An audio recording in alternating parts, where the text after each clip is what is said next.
اپنا لیا تھا، اور آپ کو بھی ہم کو اپنوں کو اس آیت کو، اس کے مطلب کو اپنی زندگی میں اپنانا ہوگا۔ وَمَا الْحَيَاةُ الدُّنْيَا إِلَّا مَتَاعُ الْغُرُورِ، یعنی جو دنیا ہے اس کے بارے میں کہا جا رہا ہے کہ یہ دنیا صرف اور صرف کیا ہے؟ یہ دنیا کے بارے میں کہا گیا کہ صرف اور صرف ایک دھوکے کا سامان۔ آپ اور ہم ایک دھوکے میں جی رہے ہیں، جس نے اس دھوکے کو اپنے اوپر حاوی کر لیا، گویا اس دنیا ہی میں مبتلا ہو کر رہ گیا۔ صحابہ کرام نے کیا کیا؟ اپنی زندگی کو اللہ اس کے رسول کے حوالے کر دیا، دین اسلام کے حوالے کر دیا، اللہ اس کے رسول کو راضی کرنے کے حوالے کر دیا، آخرت کو اپنی زندگی بنا لیا، دنیا کو اپنی زندگی نہیں بنایا، کیونکہ وہ لوگ سمجھ گئے، اللہ کے رسول نے فرما دیا کہ یہ ایک دھوکہ ہے، ختم ہونے والی چیز ہے، یہ ایک ایسی نیند ہے کہ بس کبھی نہ کبھی تمہاری آنکھ کھلے گی، اور جب کھلے گی وہ روز محشر رہے گا، اور رہنے والی ذات صرف اور صرف ایک ہے، وہ اللہ تبارک و تعالیٰ ہے۔ آج آپ کو اور ہم کو موقع ملا ہے خلفائے راشدین کا ذکر کرنے کا، آج آپ کو اور ہم کو موقع ملا ہے شہادت حسین سننے کا، وہیں پر حضرت حسن کا بھی ذکر آتا ہے، حضرت حسین کا بھی ذکر سننا ہے۔ آج جب کبھی بھی آقا دو جہاں صلی اللہ علیہ وسلم کا ذکر ہوتا ہے تو وَمَا أَرْسَلْنَاكَ إِلَّا رَحْمَةً لِّلْعَالَمِينَ، یہ میں اس لیے بار بار کہتا ہوں کہ میرے اور آپ کے آقا دو جہاں صلی اللہ علیہ وسلم کو رحمت بنا کر بھیجا گیا ہے، زحمت بنا کر نہیں بھیجا گیا، رحمت بنا کر بھیجا گیا ہے۔ اور جس نے آپ کی زندگی کو اپنی زندگی کے جیسا بنا لیا، جس نے آپ کی سیرت پڑھ کر آپ کی زندگی جیسی تھی اپنی زندگی بنا لی، تو یاد رکھو اس کی دنیا بھی آسان ہے اور آخرت بھی آسان ہے۔ آپ نے زندگی میں ہر چیز بتا دی، چاہے کھانے کا سلیقہ رہو، چاہے پینے کا سلیقہ رہو، چاہے سونے کا طریقہ رہو، چاہے پڑوسی کا حق رہو، چاہے چھوٹوں پر رحم کرنے کا طریقہ رہو۔ لکھا جاتا ہے کہ میرے اور آپ کا آقا دو جہاں صلی اللہ علیہ وسلم ایک دفعہ حضرت حسن حضرت حسین رضی اللہ تعالی عنہ اپنے گھر کے پاس آپ کے مسجد نبوی کی دوسری طرف آپ دونوں کھیل رہے تھے، تو میرے اور آپ کے آقا دو جہاں صلی اللہ علیہ وسلم وہاں گئے، اور آپ بھی ان کے پاس جا کر ایک منٹ کے لیے آپ بھی کیا کرے، ان کے آگے پیچھے دوڑنے لگے، ان کو دیکھنے لگے، ان کو پکڑنے لگے، اور ایک موقع آیا کہ آپ نے ان کو پکڑ لیا، پکڑ کر اپنے سینے سے لگا لیا، اور کیا کہہ رہے ہیں لکھنے والوں نے کتابوں میں لکھا کہ جس نے حسین سے محبت کی گویا اس نے مجھ سے محبت کی، گویا جس نے مجھ سے محبت کی گویا اللہ تعالیٰ نے اس سے محبت کی۔ کہا گیا کہ جب ایک صحابی نے اس معاملے کو دیکھ کر کہا کہ آپ تو اپنے نواسوں کو اتنی محبت سے، اتنی رحم سے لپٹ رہے ہیں، اتنی شفقت سے ان کو دیکھ رہے ہیں، ان پر اپنی نظر محبت کی ڈال رہے ہیں، اور آج میرا معاملہ ایسا ہے کہ میں اپنے چھوٹے بچوں کے ساتھ یا گھر میں ایسا معاملہ نہیں کرتا۔ تو میرے اور آپ کے آقا دو جہاں صلی اللہ علیہ وسلم نے فرمایا جس نے رحم نہیں کیا گویا وہ مجھ میں سے نہیں۔ کیا کہا جا رہا ہے؟ یہ کہا جا رہا ہے کہ جس نے رحم نہیں کیا گویا وہ مجھ میں سے نہیں، یعنی دین اسلام میں سے نہیں۔ جو کلمہ پڑھے گا لا الہ الا اللہ محمد الرسول اللہ، اس کو اللہ کے رسول کی ہر بات سننی پڑے گی، ہر عمل کو اپنانا پڑے گا، ہر چیز کو ماننا پڑے گا، اور ہر چیز کو کر کے بتانا پڑے گا۔ وہیں پر سب سے پہلے ذکر حضرت ابوبکر صدیق رضی اللہ تعالیٰ عنہ کا آتا ہے کہ جب دین اسلام کو ضرورت پڑی، جب میرے آقا دو جہاں صلی اللہ علیہ وسلم نے آواز دی، حضرت ابوبکر صدیق رضی اللہ تعالیٰ عنہ موجود رہے۔ جب وہ معاملہ رہا یہ کہا گیا کہ میں اللہ کا بھیجا ہوا رسول ہوں، تو سب سے پہلے کیا کہا؟ حضرت ابوبکر صدیق نے کہا کہ میں گواہی دیتا ہوں کہ آپ اللہ کے رسول ہیں۔ پھر کہا کہ چلو ابو بکر آج ہجرت کرنا ہے، تو کہا کہ ابو بکر تیار ہے۔ وہ بھی ابو بکر صدیق رضی اللہ تعالیٰ عنہ کیسے ہے لکھا جاتا ہے کہ ابو بکر صدیق رضی اللہ تعالیٰ عنہ ہجرت کر رہے ہیں میرے اور آپ کے آقا دو جہاں صلی اللہ علیہ وسلم کے ساتھ، کبھی آگے جا رہے ہیں، کبھی پیچھے آ رہے ہیں، کبھی بازو آ رہے ہیں، کبھی دائیں آ رہے ہیں، کبھی بائیں آ رہے ہیں۔ میرے آقا نے فرمایا کیا بات ہے ابو بکر، آج تم کبھی دائیں کبھی بائیں کبھی سامنے اور کبھی پیچھے آتے جا رہے ہو، کیا معاملہ ہے؟ کہا جا رہا ہے کہ مجھے ڈر ہے آپ پر کہیں سے حملہ نہ ہو جائے۔ وہ ابو بکر ہر طرف اپنی جان پہلے حاضر رکھتا ہے کہ میرے آقا کو کوئی تکلیف نہ ہونے پائے۔ جب میرے آپ کے آقا دو جہاں صلی اللہ علیہ وسلم نے یہ کہا کہ میں بھیجا ہوا اللہ کا رسول ہوں، اللہ کے سوا کوئی معبود نہیں ہے، تو ابو بکر صدیق رضی اللہ تعالیٰ عنہ آپ کے سامنے ایک ڈھال بن کر رہ گئے تھے۔ جبرائیل علیہ السلام نے کہا کہ لوگ آپ پر پتھر برسا رہے ہیں،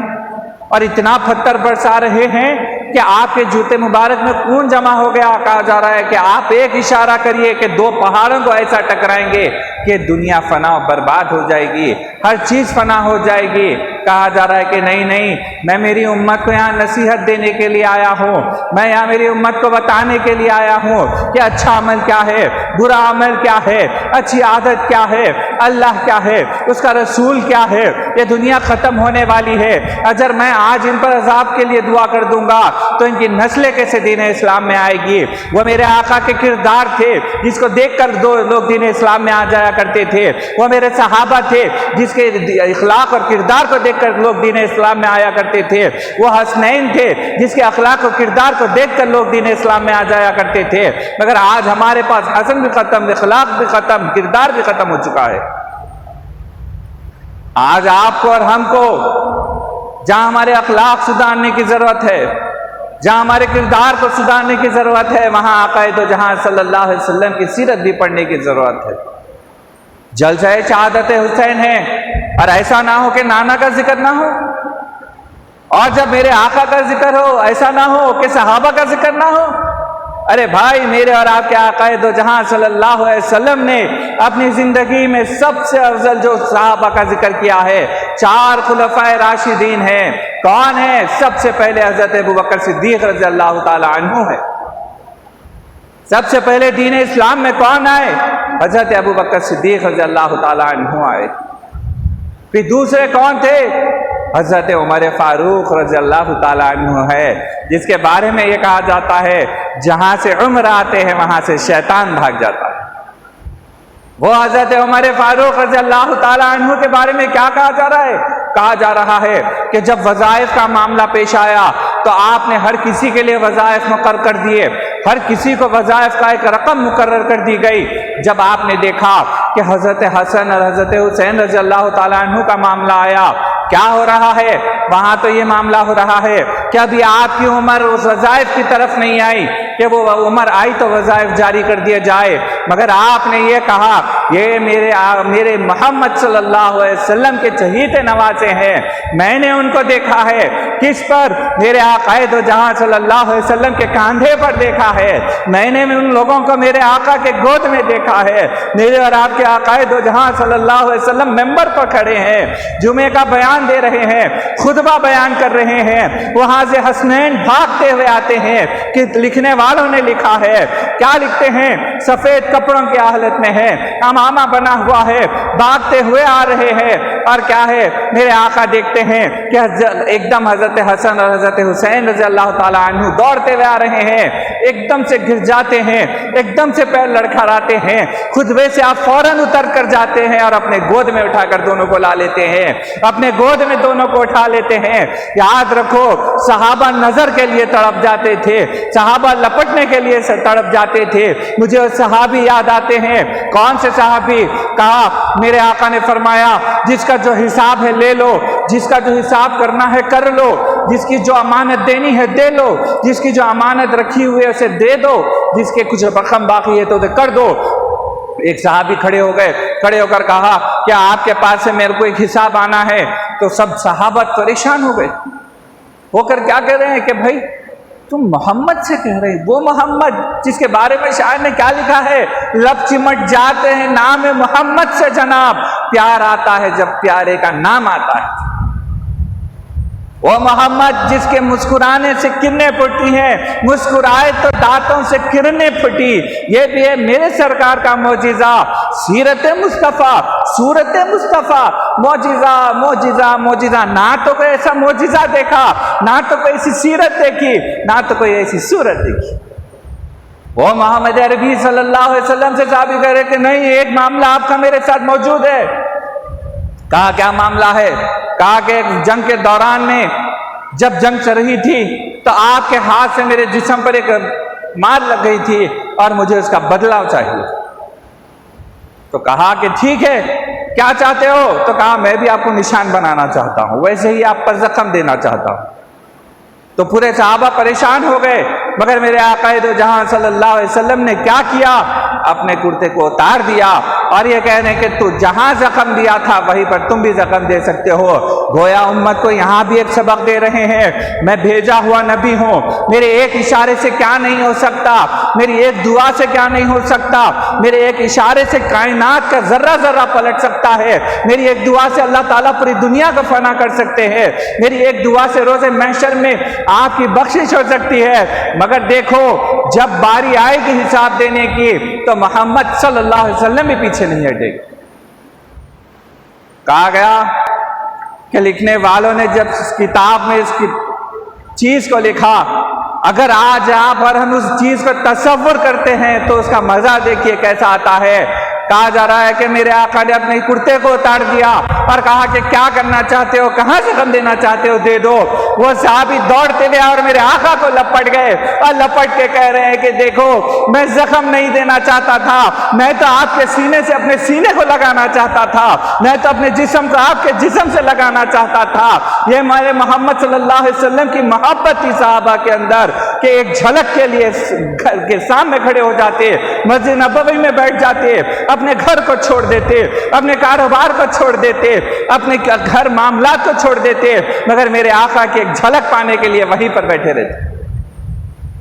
وہ آقا دو جہاں صلی اللہ علیہ وسلم کے بارے میں کیا ہے کہ جب حسنین کو آپ نے دیکھا دوڑتے ہوئے آئے ہیں، گرے ہیں، تو فوراً دوڑتے ہوئے جاتے ہیں، اٹھا کر اپنے ہاتھوں میں لے لیتے ہیں اور کہتے ہیں کیا معاملہ ہے؟ یہ اولاد اور دولت رہے گی جو تمہیں دنیا میں پریشان کرنے والی ہے۔ یاد رکھو یہ ایک نصیحت دے رہے ہیں اپنے چاہنے والوں کو کہ کیا ہوگا کہ جو تم دولت میں پڑ جاؤ گے تو تم اللہ اس کے رسول کو بھول جاؤ گے، تم دنیا کی طرف چلے جاؤ گے، اور جب تم اولاد کی پیار میں چلے جاؤ گے تو بھی تم اللہ سے دور ہو جاؤ گے۔ یاد رکھو میرے اور آپ کے آقا دو جہاں صلی اللہ علیہ وسلم کی سیرت کو پڑھو، میرے اور آپ کے آقا دو جہاں صلی اللہ علیہ وسلم کی زندگی کے حالات کو پڑھو۔ آپ رات بھر دعا کرتے ہیں، کس کے لیے؟ آپ کے اور ہمارے لیے دعا کر رہے ہیں کہ میری امت پر کوئی ایسا عذاب نہ آئے جو دوسرے امتوں پر آیا ہے۔ حضرت ابوبکر صدیق رضی اللہ تعالیٰ عنہ کیا کر رہے ہیں؟ نماز کے لیے کھڑے ہیں، یہ نہیں کہہ رہے کہ اللہ مجھے دے دے، اے اللہ تعالیٰ مجھ کو نماز دے، اے اللہ تعالیٰ میرے کو وہ کر دے، میرے کو یہ دے دے، مجھے ہی سب دے دے، میرے پڑوسیوں کو چھوڑ دے۔ نہیں، آپ بھی نماز کے لیے کھڑے ہیں، اللہ اکبر کہہ کر جب کھڑے ہوتے ہیں تو اللہ کے حوالے سب معاملے کو کر دیتے ہیں اور یہ کہتے ہیں کہ میرے محمد صلی اللہ علیہ وسلم کی امت کو بخش دیجیے۔ گناہوں کا ڈر تھا، رات بھر عبادت کرتے اور یہ کہتے کہ پتہ نہیں کہ ہم کل اللہ سے رسول کے سامنے کھڑے ہونے والے ہیں یا نہیں۔ وہی حضرت عمر فاروق رضی اللہ تعالیٰ عنہ کا معاملہ ہے۔ کیا کہا جا رہا ہے؟ یہ کہا جا رہا کہ سب سے پہلے دین اسلام میں اگر کعبۃ اللہ میں کسی نے نماز کے لیے کہا، حضرت عمر فاروق رضی اللہ تعالیٰ عنہ ہے، کیونکہ آپ 40ویں مسلمان تھے اور آپ نے کہا ہم چھپ کر کیوں عبادت کریں، چلیے آج ہم کعبۃ اللہ میں نماز پڑھتے ہیں۔ وہ عمر جس کے بارے میں کیا لکھا جاتا ہے کہ تلوار لے کے نکلے تھے سر لینے کو عمر، دل دے دیا جو دیکھی صورت رسول کی۔ جب آقا دو جہاں صلی اللہ علیہ وسلم کی صورت کو دیکھا تو دین اسلام میں آ جایا کرتے تھے۔ آج آپ کو اور ہم کو بھی اپنی صورت، اپنی کردار اور اپنا اخلاق ویسے ہی بنانا ہے۔ کہا جا رہا ہے کہ حضرت عمر فاروق رضی اللہ تعالیٰ عنہ نے اپنی زندگی میں بہت سے جنگیں کی، بہت سے فتوحات کیے، اور آپ کے سامنے کوئی کھڑا نہیں رہ پاتا، مگر جب آپ اس دنیا سے رخصت ہوئے تو آپ کے لکھا جاتا ہے کہ کیا ہوا، آپ کے جسم سے جب کپڑوں کو ہٹایا گیا تو آپ کے جسم مبارک پر نشانوں کو دیکھا گیا، دیکھ کر کہا گیا کہ کیا بات ہے، کہ حضرت عمر فاروق رضی اللہ تعالیٰ عنہ جس کے قریب آنے سے ڈرنے والے، جب دشمن ان کے بارے میں سن لیتا تو بھاگ جاتا، وہ حضرت عمر فاروق رضی اللہ تعالیٰ عنہ جس کو تحفے میں زہر دیا گیا تو زہر کو پی لیا اور کہہ رہے ہیں کہ میری نفس سب سے بڑی میری دشمن ہے، وہ حضرت عمر فاروق رضی اللہ تعالیٰ عنہ کے جسم مبارک پر نشان کیسا موجود ہے، تو کہا جا رہا ہے وہ نشان اسی لیے موجود ہے کہ روزانہ حضرت عمر فاروق رضی اللہ تعالیٰ عنہ کیا ہے، اپنا حساب کرتے، اپنا محاسبہ کرتے اور اپنے اوپر کوڑلوں کو برسایا کرتے، گویا یہ بتاتے ہیں کہ دنیا میں تم نے جو غلط کام کیا ہے اس کا حساب دنیا ہی میں دے دو، آخرت کے عذاب کو عمر بھی برداشت نہیں کر سکتا۔ حضرت عمر فاروق رضی اللہ تعالیٰ عنہ کے بعد تیسرے خلفائے راشدین میں حضرت عثمان غنی رضی اللہ تعالیٰ عنہ کا ذکر آتا ہے، کیا لکھا جا رہا ہے، کہا گیا کہ حضرت عثمان غنی رضی اللہ تعالیٰ عنہ کے کہا جاتا ہے کہ آپ کے چچیرے بھائی تھے، اور آپ جب دین اسلام میں آ گئے اس کے بعد آپ نے دین اسلام کو طاقت دینے کے لیے بہت سی جگہوں میں آپ نے سامان کو دیا، اور جب کبھی موقع آتا کہا جاتا کہ جس دین اسلام کو آج ضرورت ہے آؤ، سب کے سب دین اسلام کے لیے جو جو دینا چاہتے ہو دے سکتے ہو، تو یہ صحابہ تو پورے موجود رہتے تھے، مگر حضرت عثمان غنی رضی اللہ تعالیٰ عنہ کا یہ معاملہ تھا کہ جب کبھی کچھ دیتے تو لکھا جاتا ہے کہ مدینے کی زمین ایک دفعہ ٹہل گئی۔ پوچھا گیا کہ کیا ہو رہا ہے، کہا کہ حضرت عثمان غنی کا سامان آیا ہے، کیا ہے اس پہ، اناج آیا ہے، بھر کر اناج رکھا ہوا ہے۔ کہا گیا کہ آپ کو بولا جا رہا ہے کہ جب آپ اناج کی تقسیم کریں تو اپنے مسلمان بھائیوں کو یاد رکھیں، صحابہ کو یاد رکھیں، تو بولا جا رہا ہے کہ آج عثمان اناج تو تقسیم کرنا چاہتا ہے، مگر جو 1 روپے کے بدلے 10 روپے دے گا وہ اس کو دینے کے لیے تیار ہے۔ پورے بیپاریاں بولیں کون ہے، کون دے گا، کون دے گا 1 روپے کے بدلے 10 روپے، تو کہا جا رہا ہے کہ میرے آقا دو جہاں صلی اللہ علیہ وسلم نے فرمایا کہ تم اللہ کی راہ میں 1 روپیہ خیرات کرو، اللہ تعالیٰ اس کے بدلے تمہیں 10 روپے دے گا۔ اس لیے عثمان آج پورا اناج مسلمانوں کے لیے چھوڑ دیتا ہے، آج عثمان ہر چیز مسلمانوں کے لیے رکھ دیتا ہے، آؤ جس کو جتنی ضرورت ہے وہ لے کر چلا جاؤ۔ وہ یقین تھا اللہ کے رسول پر، وہ بھروسہ تھا اللہ کے رسول پر۔ اور چوتھے خلیفہ حضرت علی رضی اللہ تعالیٰ عنہ کے بارے میں کیا کہا جا رہا ہے، بچپن ہی سے میرے اور آپ کے آقا دو جہاں صلی اللہ علیہ وسلم کے ساتھ رہے ہیں۔ ایک دفعہ گھر کو جاتے ہیں تو آپ صلی اللہ علیہ وسلم آپ گھر میں نماز پڑھ رہے ہیں، بی بی خدیجہ رضی اللہ تعالیٰ عنہ بھی موجود ہے، کیا ہو رہا ہے، نماز کا دیکھ کر کہتے ہیں کہ کیا ہو رہا ہے، تو میرے آقا نے فرمایا کہ نماز وہ پڑھ رہے ہیں، یہ میں اللہ کا بھیجا ہوا رسول ہوں اور میں اس بات کو کہتا ہوں کہ اللہ کے سوا کوئی معبود نہیں ہے۔ حضرت علی رضی اللہ تعالیٰ عنہ کہتے ہیں کہ ٹھیک ہے۔ میرے آقا نے کہا کہ کام کرو علی تم بھی دین اسلام میں آ جاؤ، تو آپ نے کہا کہ نہیں، پہلے میرے والد سے میں بات کروں گا۔ تو آپ نے کہا کہ نہیں، ابھی یہ چیز سب کو بتانے کی نہیں ہے، آپ سوچو، آپ سوچ کے فیصلہ کرو۔ آپ نے 1 رات کا وقت لیا، پھر صبح کے وقت آپ آ گئے، آ کر کہنے لگے کہ آپ کا ہاتھ لائیے، میں کلمہ پڑھنے کے لیے تیار ہوں۔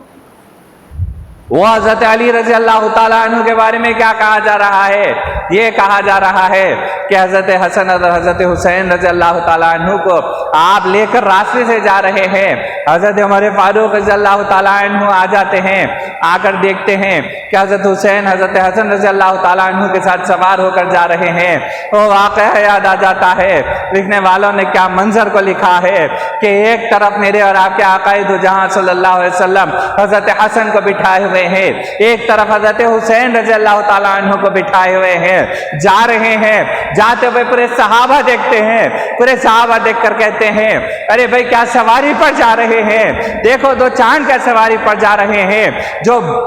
نوجوانوں کے سردار ہے، جس کو میرے آقا نے کیا کہا کہ جنت میں نوجوانوں کے سردار ہے، جس کو میرے آقا نے کیا کہا یہ میرے جنت کے 2 پھول ہے کہا، وہ دونوں میرے آقا کے کندھوں پر بیٹھے ہوئے ہیں اور جا رہے ہیں۔ پورے صحابہ کہہ رہے ہیں کہ یہ کیا معاملہ ہے، کیا سواری پر ہے، کیا سواری پر جا رہے ہیں؟ تو میرے آقا کیا فرما رہے ہیں، خالی سواری کا ذکر مت کرو، جو سوار ہو کر جا رہے ہیں ان کا بھی ذکر کرو۔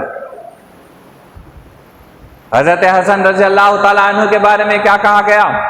کہ آپ 5 شعبان کو اس دنیا میں آئے، اور جب آپ اس دنیا میں پیدا ہوئے تو میرے آقا کے سامنے آپ کو لایا گیا، لا کر کہا گیا کہ حضرت علی نے فرمایا کہ حرب ان کا نام رکھا گیا ہے، تو میرے آقا نے آپ کو گود میں لیا، لے کر کہا کہ حرب نہیں، میں نے ان کا نام حسن رکھا ہے۔ حضرت حسن رضی اللہ تعالیٰ عنہ جب اس دنیا سے رخصت ہوئے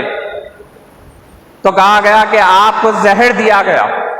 اور زہر بھی کوئی ایسا معمولی زہر نہیں تھا۔ حضرت حسین رضی اللہ تعالیٰ عنہ جب آپ سے ملاقات کے لیے گئے، اور جب آپ کو اس بات کا علم ہوا کہ آپ کو زہر دیا گیا ہے، تو آپ جب الٹی کرتے تو لکھا جاتا ہے کہ آپ کے الٹی میں کیا ہوتا تھا، خون کے چکتیاں نکلتے تھے، اتنا آپ کو زہر دیا گیا تھا۔ تو حضرت حسین رضی اللہ تعالیٰ عنہ کیا کہہ رہے ہیں، بھائی ذرا ایک بار میرے کو آپ بول دو وہ شخص کون تھا جس نے آپ کو زہر دیا، میں جاننا چاہتا ہوں۔ تو حضرت حسن کہہ رہے ہیں کیا جاننا چاہتے ہو، کیا کرو گے جب تمہیں معلوم ہو جائے گا؟ تو حضرت حسین رضی اللہ تعالیٰ عنہ کہتے ہیں میں اسے ایسی سزا دوں گا کہ ہر کوئی دیکھتا رہ جائے گا۔ لکھا گیا کہ حضرت حسن رضی اللہ تعالیٰ عنہ نے کہا اے بھائی تم تو اسے سزا دینا چاہتے ہو، مگر میرا معاملہ تو ایسا ہے، اگر مجھے کہا جائے گا روز محشر میں آپ کسی کی بخشش کرنا چاہتے ہو تو میں اس شخص کی بخشش کے لیے سب سے پہلے حامی بنوں گا۔ وہ حضرت حسن رضی اللہ تعالیٰ عنہ جب اس دنیا سے رخصت ہوئے تو لکھا گیا ہے کہ آپ کے جنازے میں اتنے لوگ موجود تھے، اتنے لوگ موجود تھے، اور حضرت ابو ہریرہ رضی اللہ تعالیٰ عنہ کہتے ہیں کہ میں اس وقت حضرت ابو ہریرہ رضی اللہ تعالیٰ عنہ مدینے میں آئے، آ کر رونے لگے، روتے ہوئے کہا کہ یہ میں نے محمد صلی اللہ علیہ وسلم اس دنیا سے جا چکے ہیں، آج جتنا غم منانا ہے منا لو۔ اور آپ کا جب جنازہ جا رہا تھا تو لکھا گیا ہے کہ اگر آپ اس میں سوئی کو ڈالتے تو آپ سوئی کو بھی تلاش کر نہیں پاتے کہ اتنے لوگ موجود تھے۔ حضرت حسن رضی اللہ تعالیٰ عنہ کی زندگی کے حالات ایسے نہیں، کوئی صحابہ کے حالات ایسے نہیں کہ مختصر آپ کو 10 منٹ 15 منٹ میں سیرت کو سنا دیا جائے، مگر آپ کے سامنے ان باتوں کو رکھ دیا جا رہا ہے جس کو سن کر آپ اپنی زندگی کے حالات کو بدلے۔ وہیں پر حضرت حسین رضی اللہ تعالیٰ عنہ کی زندگی کا بھی معاملہ ہے۔ آپ 15 رمضان کو اس دنیا میں آئے، اور جب بھی حضرت علی رضی اللہ تعالیٰ عنہ نے کیا کہا، یہ کہا کہ دیکھیے حرب میں نے نام رکھا ہے، تو کہا جا رہا ہے کہ نہیں نہیں یہ تو حسین ہے۔ صحابہ نے لکھا ہے کہ جب ہم نے آقائے دو جہاں صلی اللہ علیہ وسلم کو دیکھا تو کبھی دیکھتے ہیں کہ ایک دفعہ حضرت حسین آپ کے سینے پہ ہے، کبھی حضرت حسن آپ کے سینے پہ ہے،